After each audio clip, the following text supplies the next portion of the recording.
To celebrate the bicentenary of the birth of Charles Darwin, the Natural History Museum commissioned a tree, a unique contemporary artwork by Tania Kovats. The idea was to take a narrow slice along the entire length of a 200-year-old oak tree and embed it within the ceiling of a museum gallery.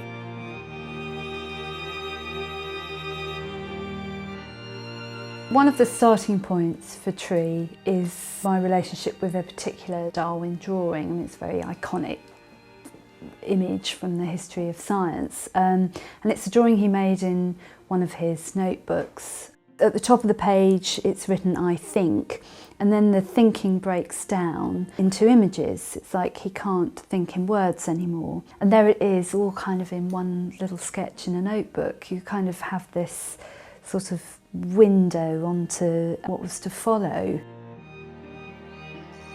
The tree came from sustainable woodland on the Longleat Estate. It needed to be a tree that had a particular shape to it, an interesting structure at this sort of centre plane. When I saw the tree that I did choose, I was very certain it had a kind of majesty about it.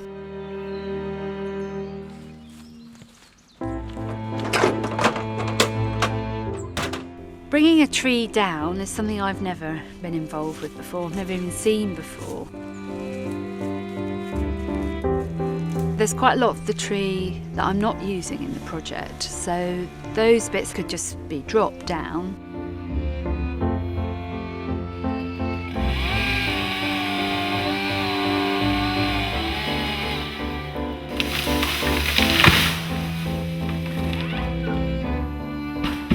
The boughs and limbs of the tree that we are using have to be lowered very carefully with ropes. That one, yeah, around there.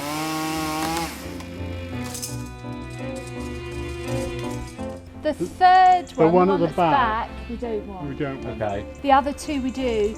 It's a very interesting project. It's not often that we get to work to dismantle the whole crown of a tree of this size. Do you want to find out where you want to cut it?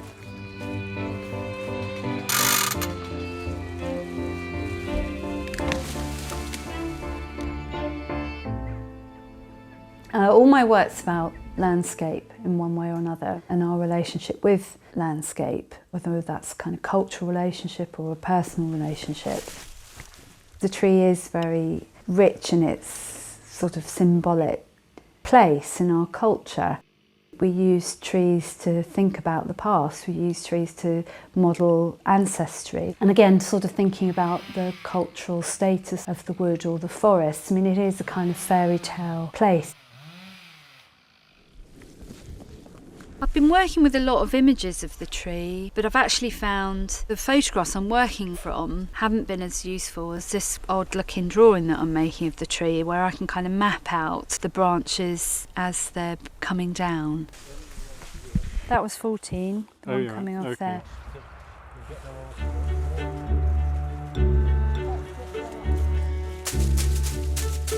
What we're doing is collect insects from the oak tree, which has just been felled, and then we take them to the museum to have them identified there.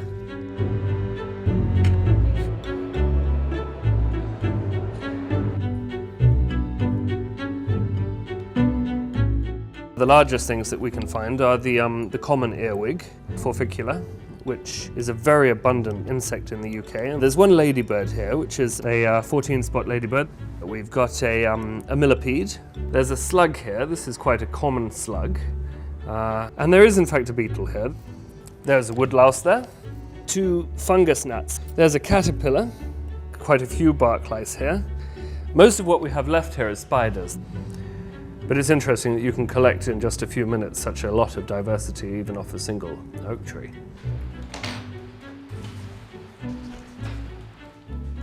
The museum's collections have been a source of inspiration to Tania for many years.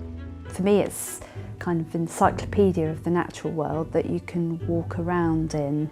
The idea that you can go and touch a meteor in the rock room, same with looking at the fossils. I think it is just a remarkable collection of real things.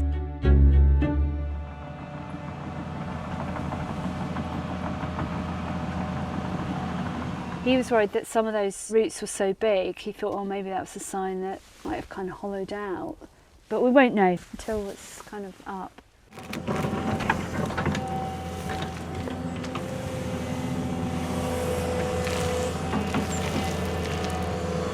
There are a lot of unknowns about the root. You can sort of estimate how far out it grows, but obviously it's all happening underground, and until we kind of reveal it, we won't really know what sort of condition it's in.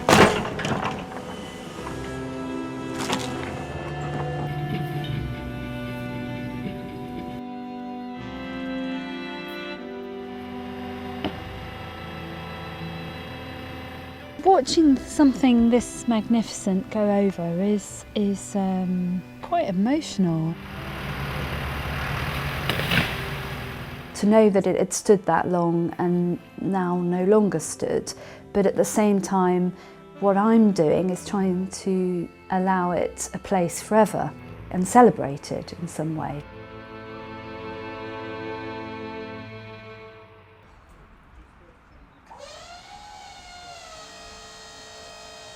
Each branch is split into several planks, from which Tania will select the best one to create the slice through the tree.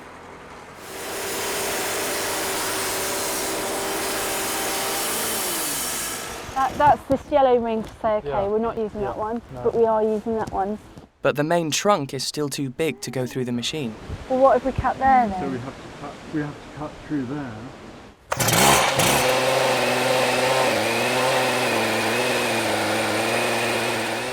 Today probably has felt, for me, the most stressful day so far, because you get a real sense that these processes are not reversible.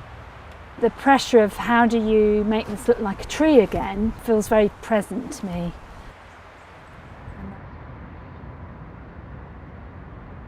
A month later, the slow process of transforming the planks into a two-dimensional sculpture begins.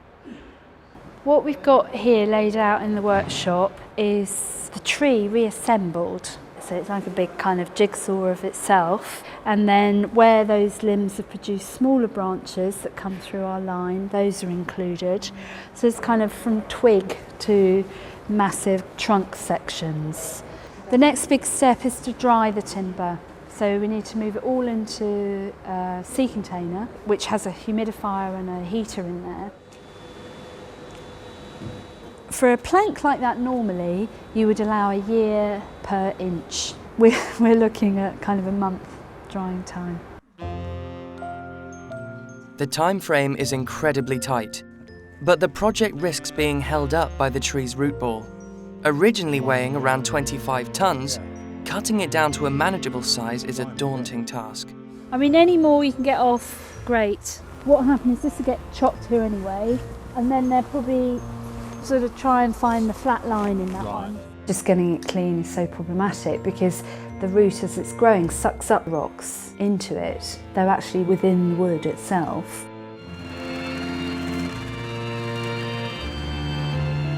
It's very beautiful though, the kind of patterns within it and the forms within it. And it feels even older than the rest of the tree. It just feels so sort of gnarly and knotted. Back at the museum, the tree will be embedded in the ceiling using a series of lightweight panels. Those are up there to work out the distances and whether or not the panels touch the moulding, and we're not going to have it as white. It's not going to be white. No. What is it? Well, that's what I've got those 3 boards there for. The root has finally arrived in London, where it'll be further thinned down. So in there, in that box, is a router head, quite a big one, and it's spinning, and it just goes backwards and forwards, backwards and forwards, like that. Great care must be taken to prevent the wood from splitting. Each section is painstakingly shaved down to a wafer-thin sliver, which is then attached to an aluminium panel. So will this go under the machine again to be sanded? No, sanded, hand sanded, and then a wax seal. And these lines will just sort of burn lines, so they disappear. I've never worked with wood before, real wood. You know, this stuff is alive and it continues to be alive. 3 months after felling, the site where the tree once stood has become a pond. Around the estate, Tania is helping to establish the next generation of trees. You're very aware when you're in the woods that around the oak tree are lots of little saplings already, but it seemed right as well to symbolically replace the tree and to generate a woodland area that will be kind of designated as the Darwin Woods. Back in London, the final touches are being put to the panels.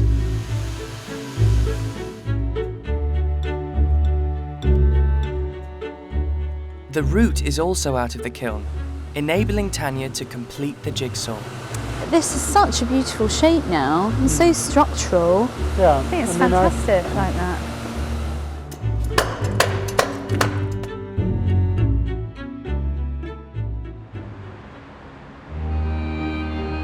Five months after the oak tree was felled, the first panels are delivered to the museum. I've always really loved the actual architecture of the museum, the fact that it kind of teems with life, that there are monkeys running up the pillars, the kind of botanical painting that's in the ceiling, and trying to kind of present this oak tree almost like the largest botanical specimen that's housed in the museum. Obviously we've been waiting for this for quite a long time, but there's still such a sort of shock that it's actually happening. But to sort of see it actually kind of go up in the air and lock into place is quite something after all this time.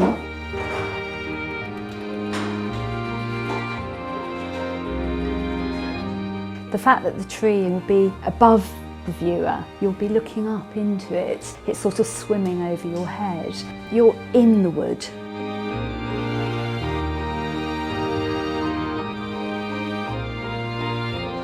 Also, the room doesn't contain the whole tree. It's like it's grown beyond the space that you're in. Again, adding to this kind of fantasy element, I think, that this tree also occupies the space in your imagination.